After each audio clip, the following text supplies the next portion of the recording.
السلام علیکم، میرے چینل کہانی کی دنیا میں خوش آمدید۔ آج کی کہانی کا نام ہے بادشاہ کا دشمن۔ اگر آپ کو کہانیاں سننا پسند ہیں تو ابھی میرے چینل کو سبسکرائب کریں اور ساتھ میں لگے بیل آئیکن کے بٹن کو بھی پریس کر دیں تاکہ آپ کو ملتی رہیں ویڈیو اپڈیٹس۔ تو چلیے چلتے ہیں آج کی کہانی کی طرف۔ بہت پرانے زمانے کا ذکر ہے، کسی ملک پر ایک بادشاہ حکومت کرتا تھا۔ اس کی ایک بیٹی بھی تھی جس کا نام شہزادی نورین تھا۔ شہزادی نورین بے حد حسین اور خوبصورت تھی۔ وہ 16-17 سال کی ہو گئی تھی اور بادشاہ کسی اچھے سے شہزادے کی تلاش میں تھا تاکہ شہزادی نورین کی اس سے شادی کر کے اپنا فرض ادا کر سکے۔ اس بادشاہ کا ایک وزیر بھی تھا جو بے حد لالچی، خود غرض اور مکار تھا۔ شہزادی نورین کی خوبصورتی نے اسے بھی متاثر کیا تھا اور وہ چاہتا تھا کہ بادشاہ اس سے اپنی بیٹی کی شادی کر دے تاکہ اسے شہزادی کے ساتھ ساتھ تخت و تاج بھی مل جائے۔ اس کی عمر کافی ہو گئی تھی مگر اس نے ابھی تک شادی نہیں کی تھی۔ اس نے ابھی تک کسی سے بھی اس بات کا تذکرہ نہیں کیا تھا کہ وہ شہزادی نورین سے شادی کرنا چاہتا ہے۔ ایک روز جب خوب تیز بارش ہو رہی تھی تو وزیر نے سوچا کہ یہ بارش تھم جائے تو وہ بادشاہ سے ملنے کے لیے اس کے محل میں جائے گا اور اسے درخواست کرے گا کہ وہ اپنی شہزادی کے ساتھ اس کی شادی کر دے۔ شام کو بارش رک گئی۔ وزیر خوب بن ٹھن کر اپنے مکان سے نکلا اور بادشاہ کے محل کی طرف چل دیا۔ بادشاہ اپنے کمرے کی کھڑکی میں سے باغ کا نظارہ کر رہا تھا۔ بارش نے تمام پودوں کو نیا نکھار اور حسن بخشا تھا اور وہ بے حد دل فریب منظر پیش کر رہے تھے۔ جب وزیر بادشاہ کے کمرے میں داخل ہوا تو اسے دیکھ کر بادشاہ خوش ہو گیا اور اسے بولا، آؤ بیٹھو، ہم تمہیں ابھی یاد ہی کر رہے تھے۔ وزیر اس کا خوشگوار موڈ دیکھ کر دل ہی دل میں بہت خوش ہونے لگا۔ اسے یہ امید ہو چلی تھی کہ بادشاہ چونکہ اس سے بہت خوش ہے اس لیے وہ اپنی شہزادی کی شادی اس سے کرنے پر آمادہ ہو جائے گا۔ وہ ایک مخمل کی آرام دہ کرسی پر بڑے ادب سے سر جھکا کر بیٹھ گیا۔ بادشاہ نے اس کی طرف دیکھتے ہوئے کہا، اے وزیر با تدبیر، ہماری شہزادی اب بڑی ہو گئی ہے۔ ہم نے اس کی شادی کرنے کا فیصلہ کر لیا ہے۔ وزیر اپنی مسرت چھپاتے ہوئے بولا، عالی جاں، آپ نے بالکل درست فیصلہ کیا ہے۔ لڑکی ذات تو ویسے ہی ایک بوجھ ہوتی ہے۔ یہ بوجھ جتنی جلدی ہو سکے سر سے اتارنا چاہیے۔ آج کل کے زمانے میں اچھے لڑکوں کی کتنی کمی ہے، آپ اچھی طرح جانتے ہیں، مگر میں آپ کو یقین دلاتا ہوں کہ…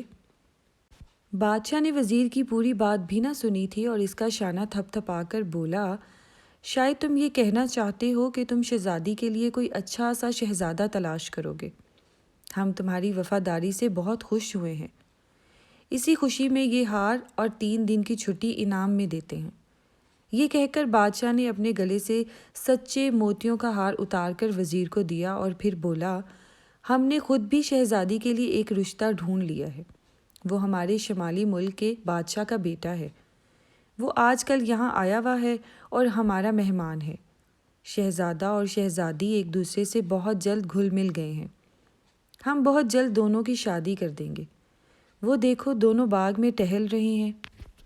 وزیر کے تمام سپنے ٹوٹ گئے۔ بادشاہ کی بات سن کر اس کا دل زور زور سے دھڑکنے لگا اور چہرے پر پسینہ پھوٹ پڑا۔ وہ آنکھیں پھاڑے اور منہ کھولے بادشاہ کو گھورنے لگا۔ ہمیں معلوم ہے اے ہمارے پیارے وزیر، تم شہزادی نورین کو بالکل اپنی بیٹی کی طرح چاہتے ہو۔ تمہاری یہ حالت بتاتی ہے کہ تمہیں اس کی جدائی کا کس قدر افسوس ہے۔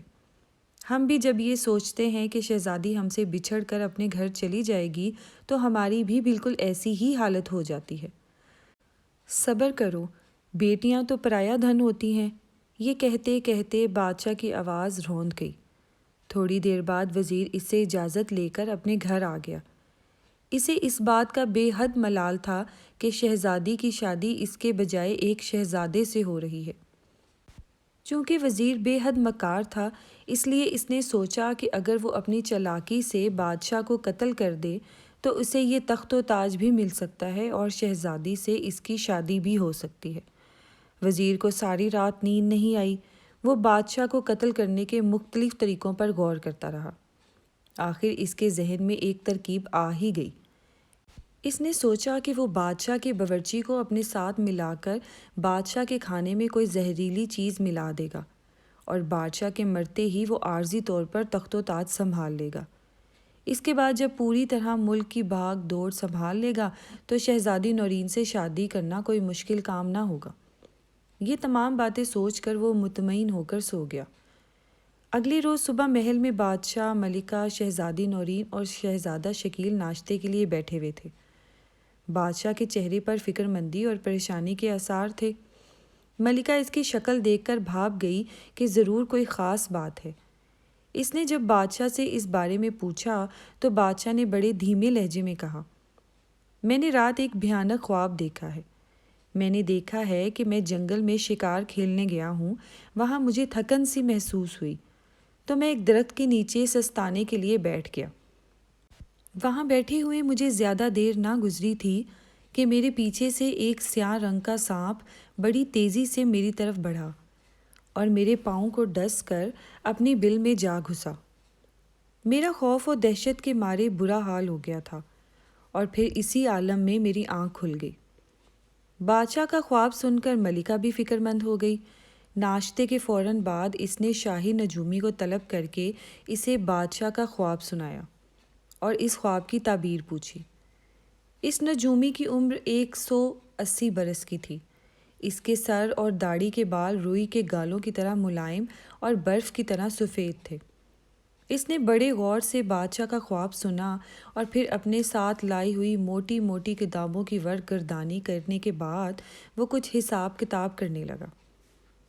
بادشاہ، ملکہ، شہزادی نورین اور شہزادہ شکیل، جو کہ شہزادی نورین کا ہونے والا شوہر تھا، سب کے سب بوڑھے نجومی کو دم سادے دیکھ رہے تھے۔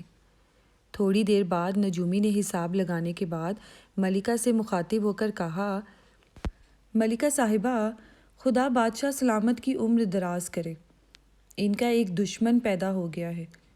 وہ موذی ہر قیمت پر جہاں پناہ کی جان لینا چاہتا ہے۔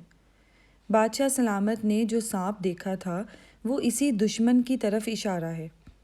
میں اپنے علم سے صرف اتنا ہی پتہ چلا سکا ہوں، اس دشمن کا نام نہیں بتا سکتا۔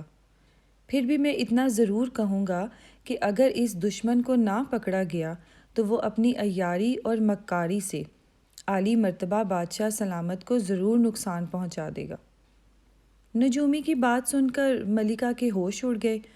بادشاہ بھی بے حد غم زدہ ہو گیا اور شہزادی نورین کی آنکھوں سے ٹپ ٹپ آنسو گرنے لگے۔ شہزادہ شکیل شہزادی نورین کو روتا دیکھ کر بے حد بے چین ہو گیا۔ اس نے بڑے پرعزم لہجے میں کہا، پیاری شہزادی، تم رنجیدہ مت ہو۔ میں جب تک زندہ ہوں انشاءاللہ بادشاہ سلامت کو کوئی بھی شخص نقصان نہیں پہنچا سکتا۔ میں تم سے وعدہ کرتا ہوں کہ تمہارے پیارے ابا حضور کے دشمن کو بہت جلد ان کی خدمت میں پیش کر دوں گا۔ شہزادے شکیل کی بات سن کر شہزادی نورین کے لبوں پر مسکراہٹ پھیل گئی۔ بادشاہ اور ملکہ نے بھی اطمینان کا سانس لیا۔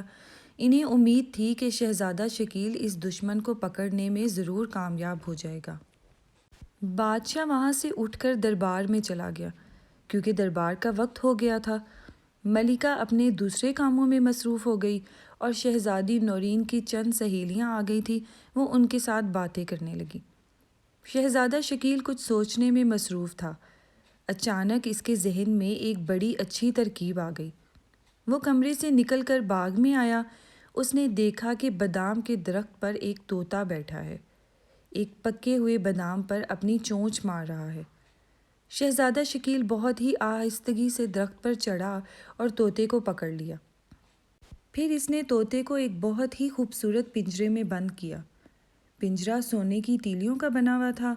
شہزادہ شکیل طوطے کا پنجرہ لے کر دربار میں پہنچا۔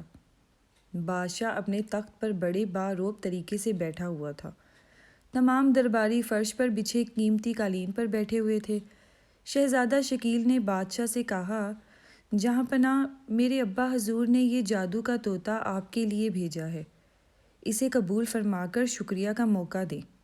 یہ طوطا آپ کو ہر جمعرات کی صبح آپ کے دشمنوں کے ناموں سے آگاہ کیا کرے گا۔ کل جمعرات ہے، یہ جس شخص کا نام بھی لے سمجھ لیجیے گا وہ آپ کی جان کا دشمن ہے۔ بادشاہ سمجھ گیا کہ شہزادہ شکیل اس کے دشمن کو پکڑنے کی فکر میں ہے۔ اس نے پنجرہ لے کر اپنے پاس رکھ لیا۔ تمام درباری اتنا بہترین اور عجیب و غریب طوطا دیکھ کر واہ واہ کرنے لگے، مگر وزیر کی حالت غیر ہو گئی۔ اسے اپنی جان خطرے میں نظر آنے لگی۔ چونکہ وہ ایک ہی بادشاہ کا دشمن تھا، اس لیے وہ اس جھوٹ موٹ کے جادو کے طوطے سے خوفزدہ ہو گیا تھا۔ دربار سے فارغ ہو کر بادشاہ نے طوطے کا پنجرہ باغ میں سیب کے درخت پر لٹکا دیا۔ رات ہوئی تو وہ سب لوگ سونے کے بجائے ایک کمرے میں چھپ کر باغ کی نگرانی کرنے لگے۔ آدھی رات گزرنے کے بعد انہوں نے دیکھا کہ وزیر باغ کی دیوار پھاند کر اندر کودا اور طوطے کے پنجرے کو درخت سے اتارنے لگا۔ اس کے ہاتھ میں ایک چمکتا ہوا خنجر تھا۔ وزیر نے سوچا تھا کہ وہ طوطے کا خاتمہ کر دے گا تاکہ طوطا بادشاہ کے سامنے اس کا نام ہی نہ لے سکے، مگر اس نے جیسے ہی پنجرے کا دروازہ کھولا ویسے ہی بادشاہ، ملکہ، شہزادی نورین اور شہزادہ شکیل کمرے سے نکل کر اس کے سامنے پہنچ گئے۔ شہزادہ شکیل نے کہا، بادشاہ سلامت، آپ کا دشمن پکڑا گیا ہے۔ یہ وہی شخص تھا جو آپ کو موت کے گھاٹ اتارنے کے منصوبے بنا رہا تھا۔ وزیر خوف کے مارے تھر تھر کانپ رہا تھا۔ بادشاہ نے اسی وقت چند سپاہیوں کو بلا کر وزیر کو گرفتار کر لیا۔ وزیر نے اپنا جرم مان لیا اور اس جرم کی وجہ سے اس کی ساری دولت ضبط کر کے اسے ملک دربدر کر دیا گیا۔ ملکہ اور بادشاہ شہزادہ شکیل کی ذہانت سے بہت خوش تھے۔ چند دنوں بعد شہزادی نورین اور شہزادے شکیل کی شادی ہو گئی اور دونوں ہنسی خوشی رہنے لگے۔